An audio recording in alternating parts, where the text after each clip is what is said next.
Okay guys, welcome back to Teen Muscle Radio and episode number 13. So today, if you are watching on YouTube, you will already see I am joined by my friend Cillian Keane. And before I go into any sort of the topics that we're going to be discussing today, I'm going to get Cillian to introduce himself and give you guys an idea as to what he's about. So go ahead, Cillian. Hey Jay, how's it going?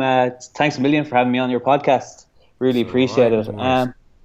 I'm 29, personal trainer based in Ireland, working in the fitness industry for the past 8 to 9 years, and it's been a long road of different jobs to find eventually what I'm passionate about, and that is fitness. So I'm working in a gym in my local town the past few years, getting on pretty well. Built up a good client base and passionate about helping people reach their fitness goals. So that's kind of the background anyway. Awesome. So very similar to me in terms of being a PT, being busy in the fitness industry, and it's really, really good to see. So basically what the first question I wanted to ask you is, obviously, was it last weekend or the weekend before you won? Just last weekend, yeah. Last weekend, yeah. So awesome. Now, what I really wanted to ask is, obviously we've got a lot of young listeners, some teenagers that listen to this podcast on a regular basis. So maybe take us back to initially why or how you got into bodybuilding before you even decided to compete. So give us an idea as to sort of when that happened and how. Yeah, no worries. It was about 3 years ago, I'd say. One of my mates was competing in the Natural Bodybuilding Federation of Ireland. The NBFI, and so I went to the show to support him and thought I could definitely do this.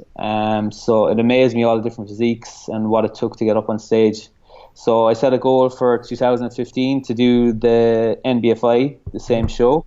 And so it was from there that I kind of got interested. I was always interested in going to the gym and keeping fit and healthy.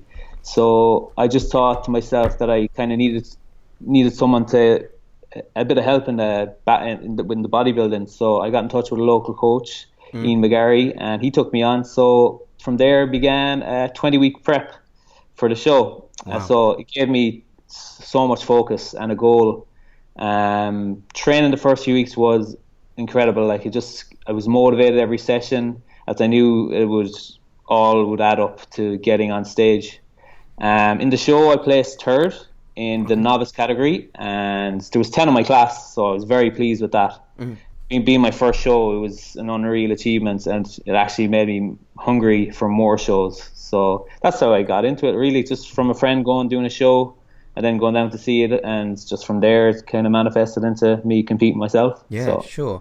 So out of interest, were you sort of training before you decided to compete? How long were you sort of weight training for before you met a prep coach and decided to embark on a bodybuilding prep? I'd say I've been training 9-10 years. Wow. And just always, since I was about 18, 19, I'd say, kind of hit the gym at that stage. But at the start, didn't really know what I was doing, of course. I kind of just was on bodybuilding.com, just getting different programs. I was kind of program hopping all the time. Sometimes I'd be going through a bulking phase and then trying to cut again. So it's kind of a mix of all. I was never really following one set program. Be kind of 3 weeks I'd be doing some program, 3 weeks again I'd be doing a different program. So I never got a structured plan. Once I got into contest prep, it was all structured, and it just suited me down to the ground. It was just brilliant to kind of get something structured, something laid out, and to get on stage. So So do you think your progress was very much sped up as soon as you got that structure and that routine? And the 8-9 years of lifting seems a long time without that structure. And do you think that maybe those 8 or 9 years prior to a comp prep, if they'd have been structured, do you think you would have made maybe better progress? I'd say so, definitely. Definitely. If they were more structured and just known, I was learning all the time in the gym, different exercise and stuff like that, but it was kind of the same workout here and there. I wouldn't, some weeks I wouldn't even train legs, other weeks I'd train just kind of chest and biceps, just the kind of the mirror muscles really that I'd be training. But learning from the past years, I just know how to train smartly now, and that's the way. That's really interesting, because on our previous podcasts, And also we've had Steve Hall as well, which I'm sure you probably follow him. Yeah. And, we discussed maybe the best way to train as a teenager. And that was a topic that we really sort of hit on, is that it is very important to have that structure. And it's interesting to hear that you got structure by a bodybuilding prep, which is obviously like, for most people, it's like really the next level. It's like they have structure, they train, then they do a prep. And I was almost very similar to you, Cillian, in the fact that when I first had structure, I was doing a comp prep, and it's very, you get right in the deep end, don't you, for sure? Yeah, that's a fact. Yeah, you just know exactly. You're hitting every muscle group. When you had that structured plan, you're doing the right things. So. Yeah, really cool. So before we go into sort of more of the topics that I want to discuss, you also said that you're a personal trainer. Now, a lot of people, and I'm sure that you get this question a lot also, they ask me a lot, how did you get into the industry? What sort of qualifications did you do? All of that jazz. But what I really want to sort of ask you is how did you hit that turning point from obviously being in the gym, lifting weights, and then realizing, shit, I actually really want to do this for a living. I want to turn my passion into a job. And how did that happen? Describe the events that took place in order for you to do that, and whether you had a job previous to that maybe you quit and went into personal training. Give us an idea. I actually did a arts degree a few years ago. It was random enough. I was doing economics and Spanish, but during that time, I part-time I was doing a fitness instructor course, and I really got interested in the fitness industry through that. And once I'd done my arts degree, I said, no, I don't really, not much interested in it. So I went along the fitness road, and love training, love lifting, and seeing the body change over the course of a few weeks, few months. And being in the fitness industry, I just love really helping people reach their goals and make them become more confident, healthier and happier on a daily basis. There's no better feeling than a client coming to you saying that you've changed their life for the better. And the job that I'm in now, I have a great place to work. It's a pleasure to wake up every morning and go into a great work environment. Clients who are great, who I get great support from as well, even when I'm in contest prep, and it makes it all much more easier as well. And I don't think I could see myself in any other job, to be honest. And before I got into the personal training, I did have jobs that I just did not enjoy. Just going through the motions, going in, not enjoying work, and just thinking, what's the next step? I need to do something. I need to change. I need to do something that I'm happy about. And now that I found it, I know that this is the right job for me. It's personal training and it's helping people. That's awesome. Yeah. Now, did you take any risks in order to become a personal trainer, or did you sort of like go into it part-time whilst you're working and build up a client base? Because I knew when, I took an element of risk, but I'm young, so the risk factor is much lower. So what age did you get into PTing, and was there any risk factor involved? Yeah, there was a risk factor, of course. Yeah, so I mean, like in the fitness industry, fitness instructing 8-9 years, with PT in about 3 to 4 years now. Okay, so pretty recent. So at the start, it took a while, to build up clients, get your name out there, set up a Facebook page, and just word of mouth first. Built up 1 or 2 clients, got them to refer people on. Definitely risky at the start, because obviously I wasn't making too much money at the start. Just 1 or 2 clients, building up, getting experience, even training a few friends for free as well, just to get more experience. And that's all part of it as well. You have to do that, just to get out there, and just get results to people. That's the most important thing: getting results and making people feel good about themselves. And I think and getting them strong, getting them fit, getting them healthy is all what personal training is about. Yeah. So there definitely was risks. Yeah. I totally agree with you there. Like the reward factor of it is so great, and I'm sure that plenty of people can take away a lot of that from you as well. I talk about it all the time, but it's good to see other people agreeing that when you really go all in personal training, like, you should feel like you want to wake up and go and train your clients. It should never be a forced thing. It's like something you really have to be passionate about in order to make really good progress. And I'm sure you agree with that also. Oh, definitely. So in terms of the bodybuilding aspect, I really want to delve a bit into your sort of your first competition season, and just give the listener a roundup, obviously, about, you know, you said you got a coach, and then set out a structure and a plan. So give us an idea as to what maybe the transition was in terms of training and nutrition prior to the prep and then into the prep, and what sort of changed, what approaches did you take in order to get started? So before the prep, I was just kind of just on my fitness pal, just tracking macros and stuff like that, just tracking my own calories. Awesome. And then once I got in touch with the coach, I was meal plans straight away. I didn't mind. It was really good because it just structured everything, and I was able to meal prep for 3 or 4 days in advance, just, you know, be organized all the time. So that began the 20-week prep, and at the start, from the prep, I started at 84 kg. Okay. And my stage weight was 70 kg. Wow. So dropping 14. Yes. A lot of weight, a lot of hard work, training, and strict on the diet from the outset. Yeah. So with the meal plans, they're changed every 2 to 3 weeks. So it was always a variation of different foods. So it suited me down to the ground. Okay. So I was under the watchful eye of Ian, and so I needed that accountability, just every week checking in, just to make sure I was on track. And I usually dropped it. Was it online? Online, yeah. Okay. Well, like he's local as well, so I go down to his studio. He's a personal trainer as well. Yeah, did see him as well. Yeah. So I usually dropped around under a kg a week, sometimes a little over a kg, and cardio. What was that? That was kind of mixed between steady state on the cross trainer, intervals on a spin bike or brisk walking, and durations of the cardio kind of vary throughout prep as well, how far I was out and how the body was responding. So sure. And now, did training change at all? Did you do anything drastically different to what you were doing before? Did you move on to like a periodized program? Did you do anything differently with compound movements? Like, did anything change massively? Oh yeah, I was hitting muscle groups definitely. I was like, for the first few weeks, it was kind of a push-pull lower split. Sure. Five days a week training, and cardio was kind of just cross trainer at the beginning, but I was all compound movements at the beginning. Yeah, definitely. And they were all incorporated well throughout, like everything, all compound definitely, and of course isolation movements as well. Sure. But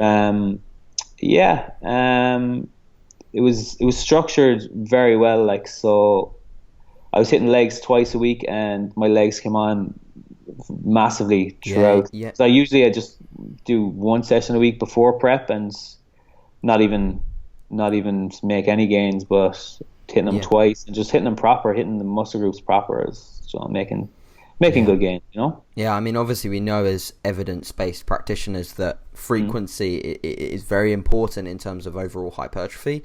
And sometimes it's been shown that frequency sometimes outweighs overall training volume. So you've got to take that into account. And I think that especially your legs will have come up purely because, you know, you've gone from once to really tracking your training, and also also adding in that extra session. So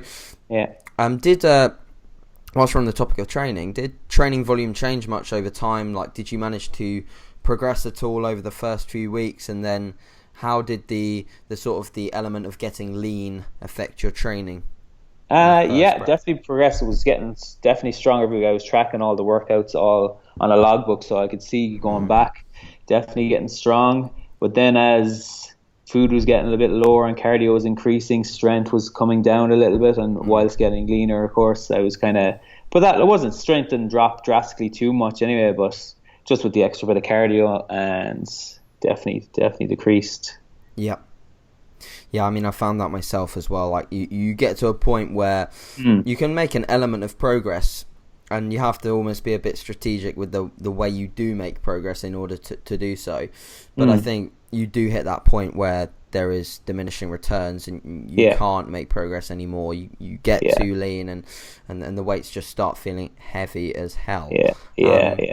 So whilst you're on the topic of weights feeling heavy, was there any point, like nutrition-wise, mindset-wise, training-wise, that you really thought in that first prep there was just a massive struggle, and really took some doing to overcome that obstacle?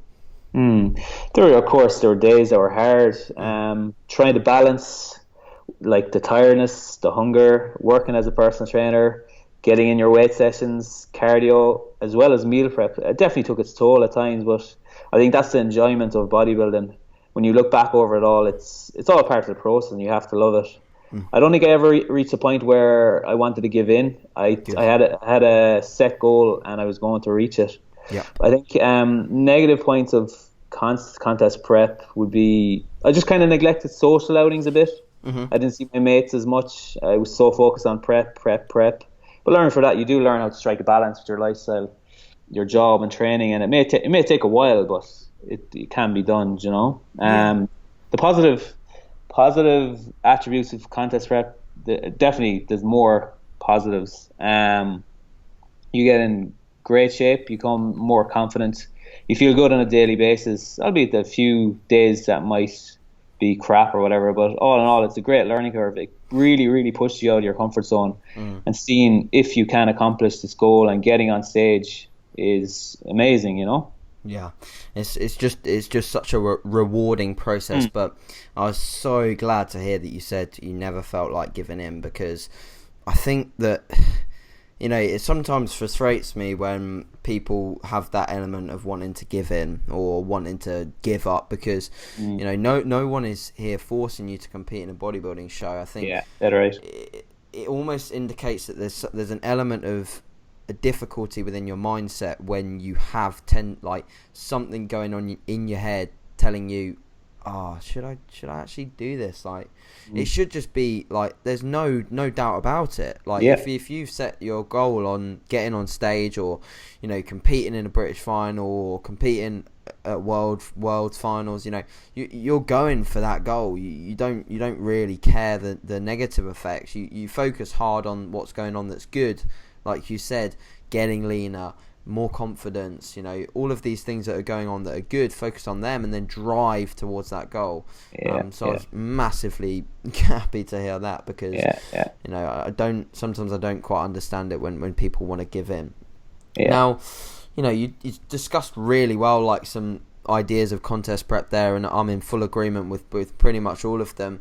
And I think it's interesting hearing from someone maybe with a meal plan approach and saying that actually was beneficial. And, you know, it's something that I almost see quite often with people that do flexible diet. They almost go on a macro meal plan anyway, so that at some point the foods you have to pick are certain foods, and you get used to them, and then you want them on a regular basis. That tends to be how prep works. And, you know, I was definitely one of those people that transitioned onto a macro meal plan, and I found that much easier towards the end, and it's something that I probably will implement again, probably straight off the bat, just to get myself into that routine. So that's really cool to hear. So Cillian, like, most people after their first show, and I know I was very similar in this sort of retrospect, but what sort of happened in terms of after the show, and tell us maybe about how you maybe had an element of struggle post first competition. The first few days after the show, I hit a massive lull after the big hype of everything, the show, the prep, and then from that to have nothing, no goal to look towards, it was a big change. The few days were after, and even the few weeks, were extremely tough, actually harder than prep itself. I had got my reverse diet protocol from the coach, but found it extremely hard to stick to. I was eating more and constantly thinking about food. Even during work, I was counting the minutes till I got a break, till I could eat something. My mindset had suddenly changed, as I knew it was going to be another year till the next show, so I had nothing to keep me focused. Some days were fine with food, but other days I started to binge a little, and my weight was creeping up at a rapid pace. I have photos on my website about 4 weeks after the show, and the difference in my physique was mad. How much did you gain? Do you remember? A couple of kilos in just a space of a couple of weeks. You know, that's not awful. That's not the end of the world. Worse. But I'd lost all definition, going from a six-pack abs to a layer of body fat around your stomach and other areas in just a few weeks can really mess with your head. So it had a really profound effect on me. My mood dipped, and I got really frustrated with myself. I started getting a kind of bad relationship with food, and so I knew I needed to pull myself out of it pretty rapid. Yeah. It took me a couple of weeks to get my head around it all. I got back to training hard and refocus on new goals, and I had great support from friends and family and co-workers at the gym who had seen a change in me. Mm-hmm. And the great support from my coach as well to get me back on track. And eventually things were going well again. And so I think it was once January hit of this year, yeah. I knew it's just a few short months till I would be in contest prep again. So that got me motivated to stay on track. So it was a struggle, but got over it and kind of happy the way things have panned out again, you know? Yeah, I mean, the thing is, the first thing that you mentioned that, you know, I sort of have a bit of difficulty with is the whole reverse diet thing. And you know, I sort of am now sort of battling on the side of just have a very good increase in calories, so much so that you're mentally sound for a little bit. It gets you excited to get back in the gym, gets you excited to sort of back off the cardio and start enjoying life a bit more. And I think, you know, 3DMJ, and I'm sure you follow them, describe it pretty well in their video with the recovery diet, which is almost like a phase where you have a purpose of gaining body fat in a certain amount, and it tends to obviously be relative to your current stage weight. So it'll obviously be smaller for a smaller guy, bigger for a bigger guy. And I think that's a really good way to do it, because obviously there's a load of things going on hormonally and obviously, you know, just physically as well, as physiologically, that you can't really control until you get a bit heavier. And I think that's, I see my first show was very much like I just came out, I ate, and then it was sort of fine, and I didn't really care too much about it, because psychologically I was sort of like, all right, I know that I'm going to have a good off season. I've got like roughly 6 months to go and smash it, and then I'm going to come back and I'm going to be better. I was so motivated to do that, and I did do it. And I think that this time round I knew I was going to have a year off. And I knew that I was approaching something that I hadn't really been in a long time, which was a long calorie surplus. And so I did try to really reverse diet, and I think that was maybe linked to probably having a longer diet. So I wanted to keep the conditioning, and I found it tough, but I actually did adhere to it for a long time. So I think I hovered about 5 or 6 pounds above stage weight for a while, until I realised that my prep training was just not progressing.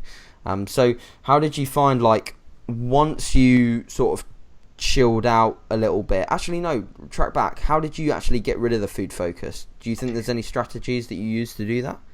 Food focus, I just set goals again, you know. I kind of just sat down and I wrote down what I needed to do over the next few months, and that was make gains in the gym for the next show, you know, instead of just I just got my mindset right. I kind of just said I need to focus on the next show and just not think about food all the time. And just got into structure, just started training hard, and just started training what I needed to do, like bring up weak body parts and, you know, getting back to normal routine and eating in a surplus as well, because I wanted to make gains, of course, like, and just being more flexible with my food as well. You know, if I needed to eat out with family or friends or events or anything like that, I could do it, you know. You know, that was kind of the way I kind of got around it. Yeah.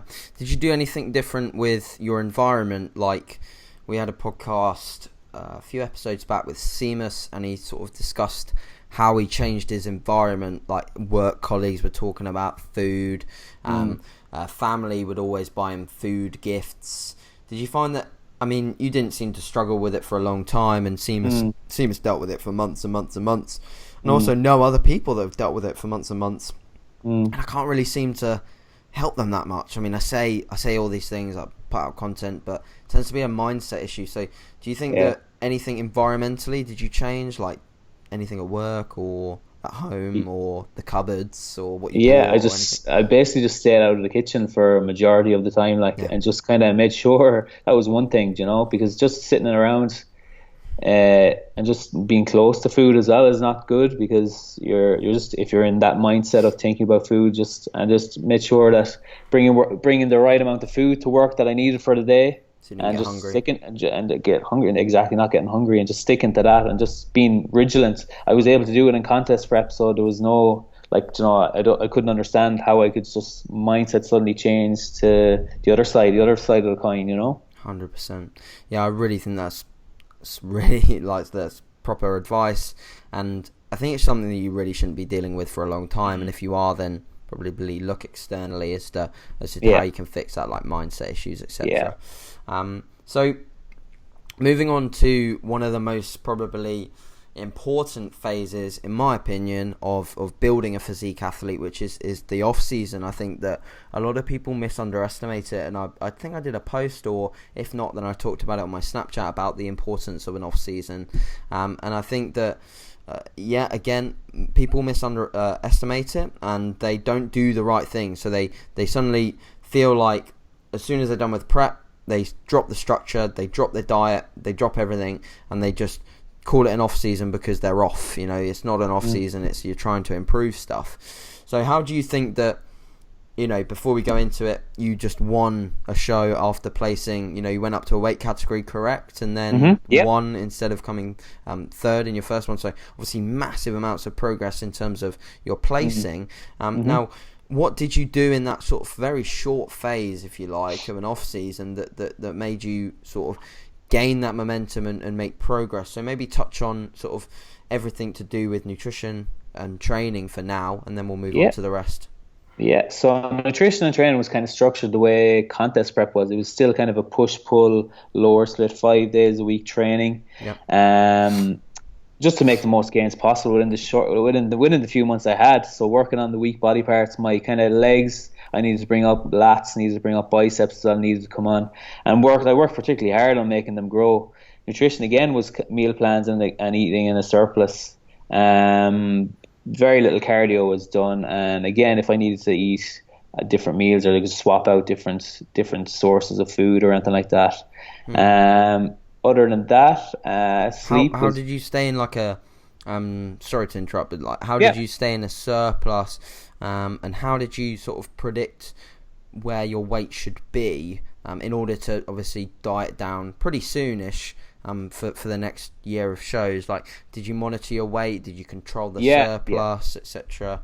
Every week I was checking in with the coach again, just to make sure. So, cool. So even in the off season, so every week he was changing around the nutrition plan, maybe just seeing how it was. I actually started a mini cut in February. Okay. And that laid on to contest prep then. So by the time, I think it was the third week in February, I started a mini cut, and that laid on to the contest prep then for April. So I think at the end of the kind of the gaining phase, I was like 85 kg. In the start of prep, I was 80 kg for this prep. Yeah. So kind of monitored that way, weekly weighs, weighing every week, and just monitoring. And I knew exactly what I was eating week to week. It was all macro counted anyway, so I knew what calories I was getting. Was it still a meal plan approach? Yeah. Or? Okay. All right. Cool. Yeah. That probably made you mega consistent, because that's something that I'm finding now, is that because I'm still flexible dieting, I have days where I'm like, I haven't quite hit my macros, or like I'm like over on this, under on that, and it just gets a bit messy. So I think, you know, it's like, I think that can really, really help both in an off season and a dieting phase is that structure, especially for a bodybuilder, right? Like, you know, you see it all the time, and I like to think that I'm more of a bro than a proper, like, there's obviously the bro and the meal plan, the macro meal plan, and then the true flexible dieter with the tons of shit and posting it on Instagram. And, you know, I like to think that I'm very much in the middle ground, because I have in the back of my mind, and I'm sure you do too as well, is that my clients are looking at what I'm eating. And, you know, if my client's on a food diary and I mark an ice cream as red, and I'm eating like a couple of magnums a day, and, you know, it's just like they don't really see it,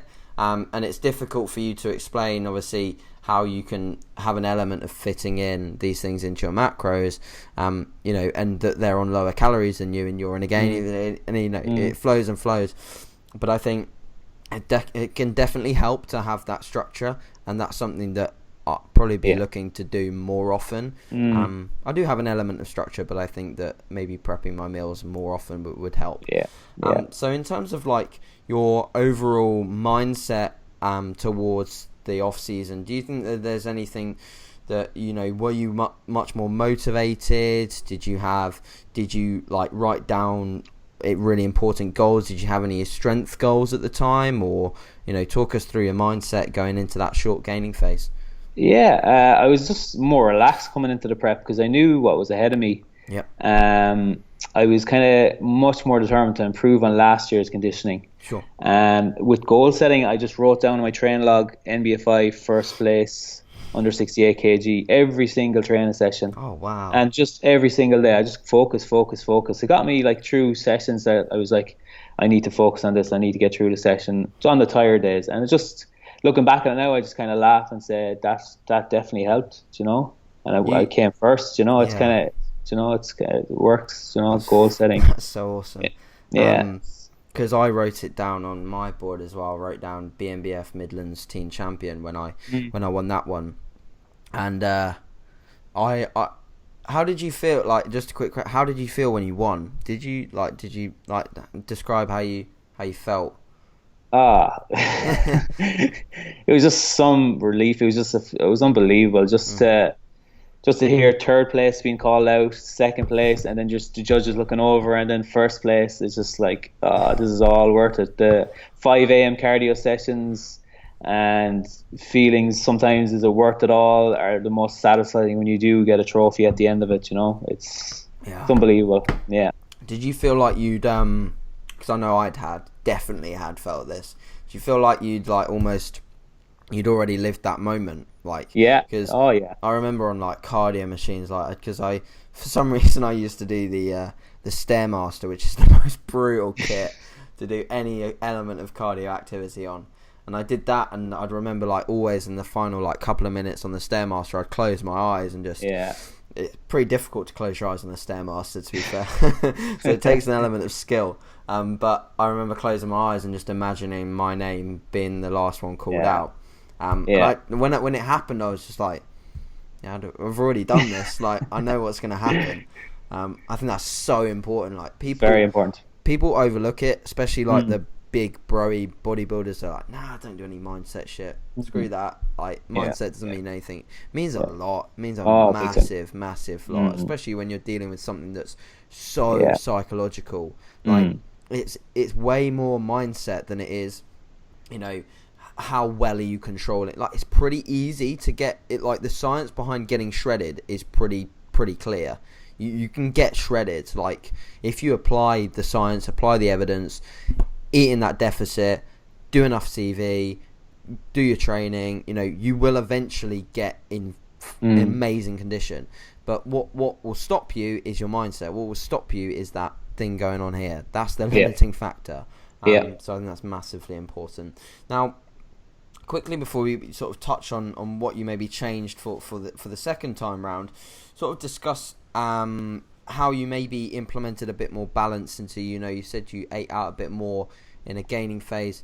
How did you sort of get around that, and how do you find that helped you have a bit more sort of a rounded lifestyle before you went into a dieting phase? Just being able to be more relaxed with the food choices, you know, getting in meals that you enjoy all the time, you know, before you get into contest prep, where it's much more stricter, but it's all part of it, you know. You have to enjoy your foods in the off season as well, you know, kind of get a variation of different foods, because it's you're still in contest prep, you're still getting great nutrients, great foods into you as well. But I think once you're in contest prep, it's just, you just have to be game faces on, and you're ready for it, you know. Yeah, definitely. I'd agree too. Like, I'm out for food tonight. I go out regularly for food.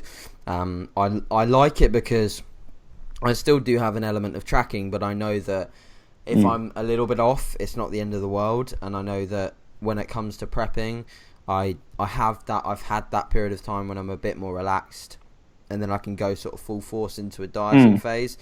And the difference with me is like I will try to have an element of balance when I'm dieting, but I think, and you're the same definitely with the meal plan approach, that when you're dieting. Like I see far too often people smashing eating out, smashing like Chipotle, not mentioning any names, but like and then they wonder why they're off the mark. Like they get into great condition still, but then they step on stage and they're off the mark. Like prove yourself, and I think proving yourself is definitely something that you've done. Obviously, winning a show is massive. So, in terms of moving into quickly the second prep that you did that you obviously had great success with, do you think there's anything out of the overall things that you control in a contest prep that maybe changed from the previous one to the first one to the second one? Do you think there was anything massively different? Obviously you worked with the same coach, did you? Yeah, I did, yeah.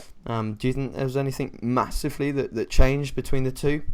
I think I was mentally prepared going into it because I knew what was ahead of me. I knew from last year what was ahead. What kind of the meals were going to be, meal plans or whatever different. So I just was mentally prepared, and I knew it was going to be hard at times, but I just said to myself, it's all going to be worth it. I'm focused, I'm determined to improve on last year's placing, because a little bit of me was disappointed with third place because I knew kind of where I went wrong in some things, but I was so focused, so determined, and I kept saying to myself, I'm going to be first. Kept visualizing mindset again, So, and then just to come away with a trophy at the end of it was awesome. Nice. That's that's something that I definitely agree with. My second prep was far easier purely because I just knew what was going to happen. I had my previous prep log, I had my previous macros throughout prep. I knew what element of changes I wanted to do. I knew a few more things that I wanted to implement, and I think that overall basically advanced knowledge that you get from doing one that transfers into the other is massively important. And anyone that's sort of maybe currently doing their first prep, don't worry, because if you find it massively hard now, it's probably going to get a bit easier, and that's probably why there's people out there like Jeff Alberts and the older competitors that do really shine. It's because they have that massive log of experience that they can just fire at a contest prep and know that, okay, this works, this doesn't, etc. And I think that's something that's massively important. So in terms of the final thing that I really want to touch on, and now I don't really know a lot about this, and I'd like to obviously get an idea, get sort of a roundup of what it is and how it's affected you. And obviously it's just a massive, it sounds to me like a massive obstacle that you've overcome, and that's something really awesome for the listener to hear. So tell us a bit more about your condition and how it sort of affected you, and maybe how it started. So just let us all know about that. Yeah. No worries. Mental illness, bipolar disorder. But basically, I go through different stages of mood swings. So one stage might be a manic stage, and where confidence is through the roof for a few weeks. Okay. And a few weeks later, your mood might dip, not have any motivation to do anything, and be very unhappy. So at the time, it was happening. It all began when I was in college studying arts, and basically, I didn't see there was anything wrong. It took my friends and family to notice that something wasn't right. Yeah. So at my worst, during my depression, I began to sleep in for lectures, lose interest in going out, socializing, to go from being outgoing and to isolated and alone as a strange feeling. And all this was new to me. All these feelings, emotions, I didn't think there was anything wrong. So realization didn't hit. So I began to fear meeting up with friends or even bumping into them, as I began to suffer from a little bit of anxiety. So as time passed, things started to get a little bit worse. I started to pile on a little bit of weight, making me more self-conscious, and it still didn't hit me that I was suffering from depression. I still carried on for weeks, months even, without seeking help, and even with the stress of college and exams looming, all I wanted to do was get home for the summer. That time, it was a few years ago, So at the time, every day was a struggle. Not being able to get out of bed, I'd eventually get up and just lay about the house all day, feeling worthless. And this had a knock-on effect on everything. And I felt that there was no light at the end of the tunnel. So I'm like many others, I'm a guy that bottles their feelings up, not let anyone know how they feel, So what I did do, I spoke about it. I didn't bottle up my feelings anymore. So I got help from doctors amongst many others. But the most important thing that I did to get better was exercise. Wow, yeah. It changed my life. There was always something in the back of my mind that I knew better things were to come during that time. I kept faith that these bad signs were temporary, and bit by bit the gym became part of my lifestyle. Every day I went, life became that little bit better, a little bit easier, My mood started to change for the better. I began to feel good about myself, which I hadn't done in so long. For me, life is about constant progress, and it's about bettering yourself that little bit every single day. Yeah. And I've worked hard, very, very hard over the past few years to improve every aspect. And delighted what I've achieved in bodybuilding in the last couple of years as well. And it just proves that if you focus on a goal and it's something you want to achieve, that it can be done. It doesn't happen overnight. It takes time and dedication. And a willingness to change. So my advice for anyone out there is to set goals and do your best to accomplish them. Anything you can do. You can set your mind to something, you can achieve it with adherence and a plan and hard work. So that's kind of the background of it. Wow. Yeah. Sorry, that's massively motivating, and I'm sure that there's a lot of people out there that can sort of maybe take a listen to that and man the fuck up a bit, especially if they're going through like a contest prep or something like that. Like, obviously what you went through there is something very serious and very difficult. And quite often people really moan too much about what is simply their own choice, and you didn't really have an element of choice with dealing with that. So how do you think that did it ever affect you, like now, like during your contest preps, or no, are you really dealing with it like it's completely sort of eradicated by exercise? I just know how to exercise helps everything, It's just I know how to. I have my off days like everyone else, but I've never been as happy in my life, to be honest, at this present moment. I've great friends, great family, and so just know how to exercise is key, exercise is key for everything, that's how it ends. Cool. So finally, there's actually there's a question that I want the answer to. So like a personal question is almost like I'm a bit sort of anxious about maybe prepping next year, and it'll be the first year that I've prepped with potentially quite a busy schedule. Okay, so last year I prepped, I had a busy schedule, but it was like almost like a 9-5 job, and then towards the end I did a lot of just online coaching, so I could sort of get up when I wanted, which was maybe still quite early, but I'd get up, I'd get my cardio out the way, I'd come home, do some online work, then train in the evening.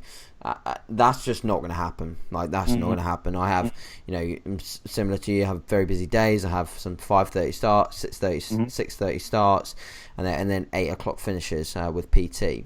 And I'm just a bit anxious about it, really. And I think that I'm a bit worried as to how I'm going to fit it all in. And I'm wondering as to maybe whether you could give me any advice as to how you've managed to deal with both contest prep and training clients, and also actually staying happy and putting a smile on your face when you feel like complete shit and you're in front of a client trying to make them feel very comfortable and happy that they're there and having a session, and you're just sort of maybe thinking about the next meal or how tired you are. So maybe just give me some tips, please. Give you some tips. I think coming from the struggle that I was in, being in the rut, I think coming back to be confident and happy on a daily basis is just you're in a job that you love and you love bodybuilding, so that's giving you focus, and it obviously gives you a boost on a daily basis to do what you love, Sure. And just, I think, to get motivated again is just focus on your goals, on your mindset, focus on writing down things. I know I was busy throughout prep this year, but I knew that all good things were going to come. I kept writing down, I kept focusing, kept the gratitude log, kept the gratitude journal. Just every day I'd write in, I appreciate this, I appreciate that. What other tips can I give you? I'm trying to think now at the top of my head. that gratitude journal is something that I need to keep doing. Is it this one? Is it the self journal? That's it. Yeah, I've actually got it. Yeah, I just don't use it enough. You should use it, because just write down. I even write down my goals and that as well, and just constantly refer back to it. Other than that, what can I tell you? Just they're very good. I think that they'll help a lot, and I think that in reality, I know that I've just got to be very thankful of my position and be thankful that I'm doing something that I love. Exactly. And I think that, we all have our good and bad days, and in an industry where we're essentially taking someone who has slightly lower self-confidence, wants to get a boost, wants to get fit and healthy, and come into this environment, we have to be inviting. And I think that quite often I've seen people maybe not be so inviting because they're having their own struggles. And, you always see this with people that, it was always the same in secondary school or college or whatever. People with insecurities have a tendency to always be the one that's throwing insults, always be the one that's calling people names, and I wouldn't ever want to feel that way at all. And I think that it's really important to be that person that's welcoming people in and making them feel very comfortable. So I think what I will do is just stay very focused on the fact that I'm very lucky to do what I do. Exactly, and I think just making the client or whoever it is, that make it your in your power to make it the best part of their day. Make that hour the best part of your day. Make them happy, make them confident, make them feel good about themselves. That's key as well. When you're on it with them for 1 hour of the day, make it the best of their day, entire day. That's a really, really good tip. And I always try to think I've got John coming in later, how can I make this session very productive and very beneficial for him, and give him something that he hasn't got before, rather than just saying, hey John, warm up on bench press, let's go. Happens obviously far too much in the fitness industry, but we're obviously, hopefully, yourself and I are within a community that's trying to do better than that. So finally, Cillian, basically give the audience an idea as to maybe where they can follow you on social media, and give them also an idea as to where you're most active, because that's always helpful. Yeah, I suppose most active on Facebook, CK Fitness, you'll find me. Instagram as well, CK Fitness 1. You get a link to my website on that. It's CillianKeaneFitness.com. Cool, I'll do that. So that's kind of everywhere you can get me. Cool.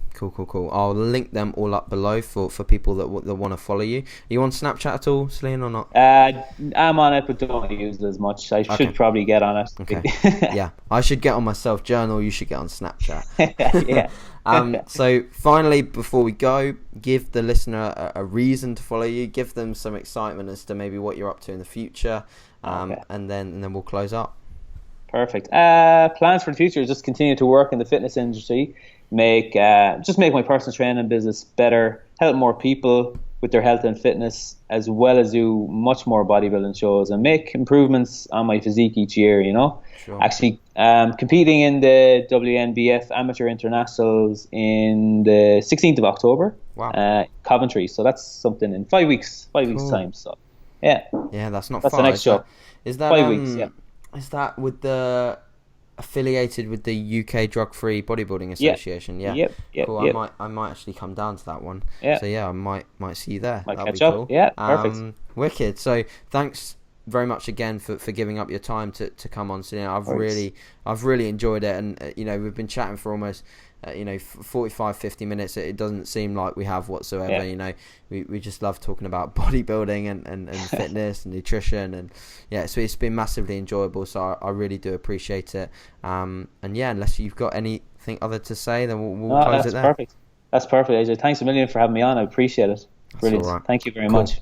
Well, guys, be around for episode 14. Already got that scheduled for next week, so next Friday, Saturday, episode 14 will be coming out. But before then, if any of you could be kind enough to leave a review on iTunes, that would be great. I think we've got some reviews coming in now. We've got about 3 reviews, so if we can bump that up, that would be awesome. And if you're on YouTube, please give the video a like and make sure you subscribe for future episodes. And on SoundCloud, if you could just tap the love button, that would be awesome. Just gets the podcast a bit more awareness. And that's it. I will see you back for episode 14 next week. Thanks very much for listening. Cool, mate.